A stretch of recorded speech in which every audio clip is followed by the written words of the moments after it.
Hello, everyone. My name is Kimberly Civil, and I am your 2014-2015 candidate for chapter president. Throughout my time here at the University of Maryland, the Black Engineer Society has grown near and dear to my heart. What appealed to me specifically was the influence of the students within and the impact they made on the organization. As a result, I became more involved and am currently serving as your membership chairperson. Being membership chair provided me with not only the insight on the inner workings of the organization, but also what the membership wants and needs. Our chapter is a strong leader in NSBE that continuously receives recognition at the national level. However, I believe that much more can be done here in College Park. Our chapter's potential is imminent, and I think that it is time to show what we are truly capable of.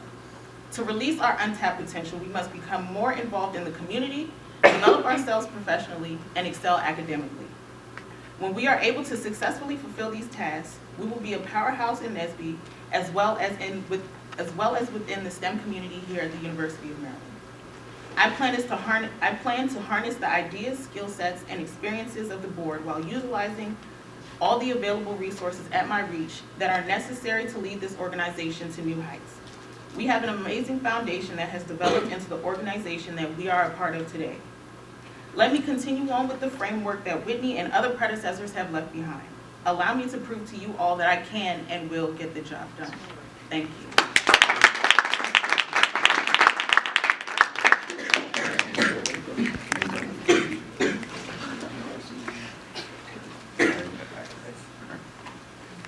Hello, my name is Andrew Shaw. I'm currently a biochemistry physics major, and I'm here to present myself as a candidate for the BES presidency.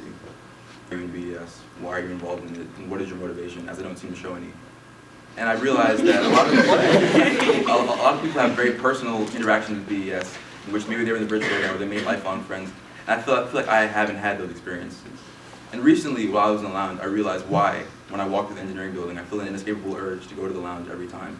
And I realized that while sitting in a comfy office chair and seeing a freshman who had a Calc 1 quiz in 40 minutes, humming full of fear and apprehension and taking the exam, and to see an upperclassman say that if the limit to the left and right are different, then there is no limit. And to see that freshman leave the lounge with a straighter back and more pride and courage and having the ability to attack his work, like, I'm addicted to that, I love that, I'm not satisfied with that. So I feel like my goal or platform as a president is to increase the efficiency of BES.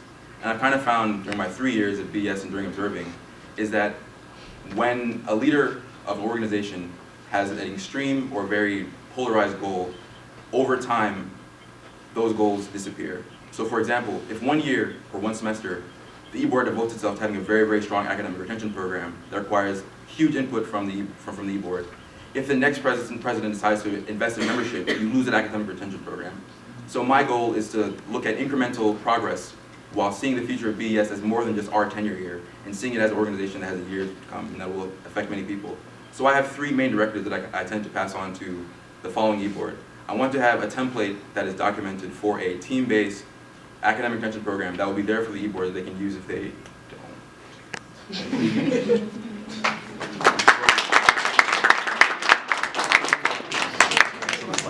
Okay, so I know people be getting upset at me, so I'm gonna start a speaker list going. So it's Bree, Jacob, Steppe James, Lauren T, Jordan, Vernon, and we'll see if we can fit Carlos in. So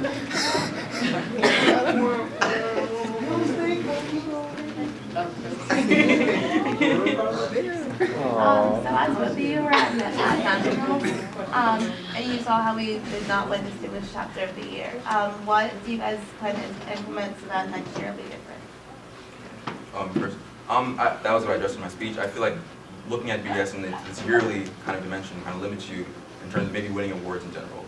So in order to win like overall chapter, you need to be holistically great, and you can't attain holistic greatness by trying to attain one goal in a semester or trying to forcefully increase BES's stature or its nature. So I feel like in order to eventually allow future E-Boards maybe to win chapter of the year, I would try to implement a holistic plan that will encompass all aspects of BES, and it will specifically like prior pertain to each E-Board position.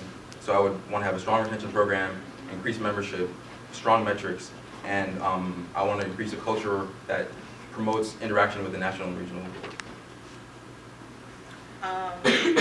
I believe that to win these awards, we have to develop ourselves as a chapter and our programs. And so I plan on working closely with the programs chair to develop our retention program and make it better and revamp it. And even though winning these awards at nationals is nice, it is better that, I believe that it would be better if we made more of an impact here on our chapter with the students here. Is there anything that you wish you could have said in your speech that you didn't have time for? No. Well, I will do that. I had, so I guess, 3 main things I kind of wanted to implement that we pass on to the future e-boards. I wanted to have a team-based academic retention program that would be documented. And then what it does is it leaves a new e-board the option of maybe choosing their own academic retention program that year. But if that current e-board decides not to focus on recreating a new academic retention program, that semester they can use the template that we will have created. I also want to create sort of mentoring system between students who are trying to get into the engineering school and who are currently not in it. And I feel like I've noticed as academic chair that there's a need for mentorship that goes deeper than just academics and also requires encouragement.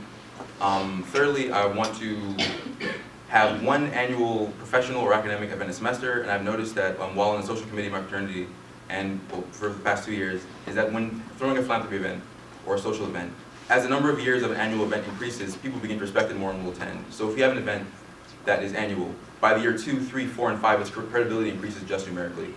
And 3, 4. I also wanted to.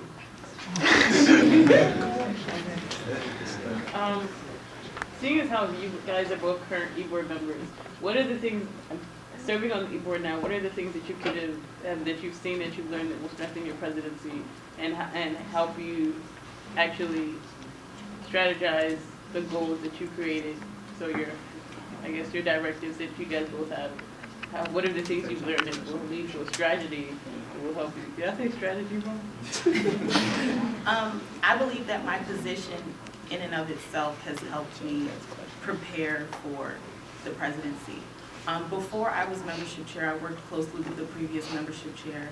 Now I am membership chair, and I plan on working with the membership chair again, if elected president, to make sure that the membership gets what they want. Because we are an organization run by students for the students, and we need to stay true to that. And I saw how, being on the board, I saw the negative aspects and the positive aspects, and I used them as learning experiences. I will say that my experience in the e-board has been a great learning opportunity. In my other research opportunities on campus, leadership opportunities on campus, including doing research in both my applied physics labs, being in Gemstone, being my fraternity, I felt as if being in leadership gave me, I guess, more control over people who I micromanaged and who kind of reach back to me. But I felt as though with academic chair, it was a very independent role that depended so much on other people. And when I was frustrated, I realized that putting in more effort didn't get anything out of it, didn't really benefit me directly. And in my life with studying and everything like that, it was very difficult to not get frustrated. But I feel like having gone through this semester and really seeing that determination in a position has to be independent of who goes to your events and other people's motivation to go to those events and be with you and align with you shouldn't affect your overall determination within your task that you agreed to do.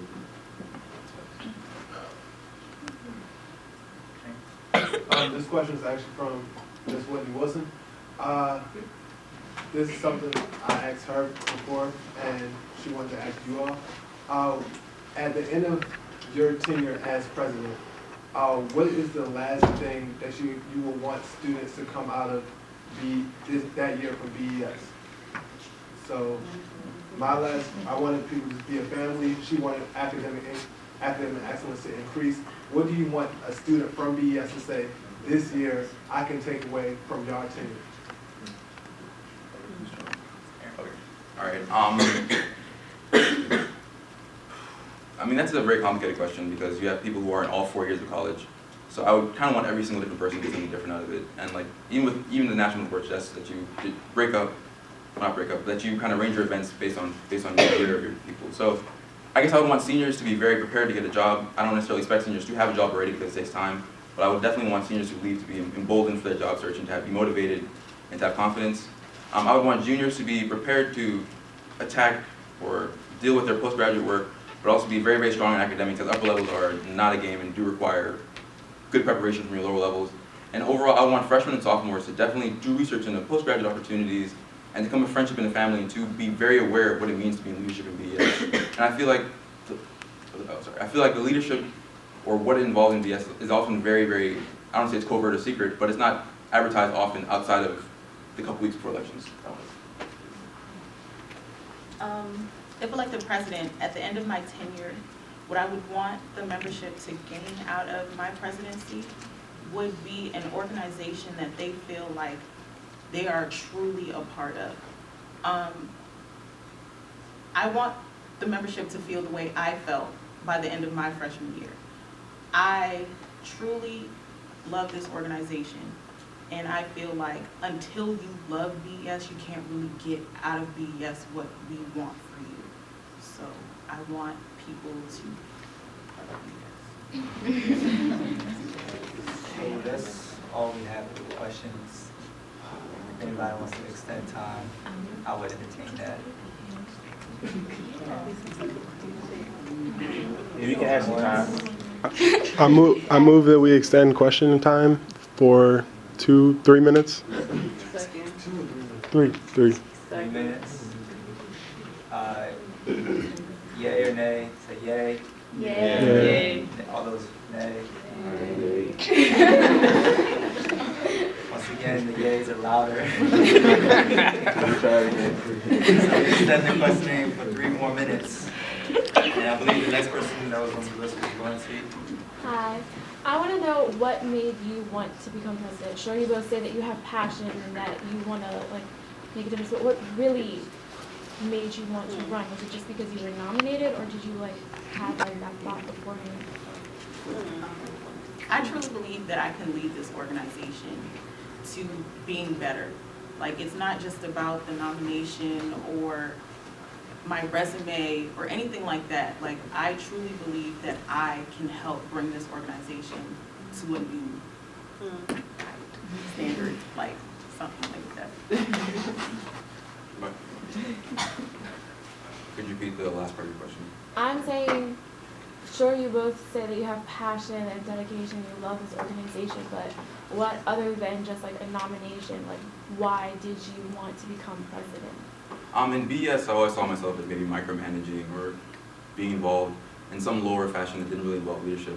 But as elections approached and I was at nationals, I was really inspired by the leadership and the goal and how much one individual person could influence. I'm referring to Cecina. One individual person could influence an organization at such a grand level, and you also get to see that faltering or failures or just inconsistencies in a presidency can definitely affect the organization. And so I felt as if, to bring a reference from history, during China, during the Warring States period, even if you have very active kings who try to overtake land and try and do all these wild things with their presidency, the countries are always the most economically stable and ready, and they have high population and birth rates when you have stable kings who are peaceful and have the mind of the people involved on their forefront, and that's what I'm looking forward to. And as president, I feel like I could create some stability for BES that would last for the next few years, and that's why I want to be president.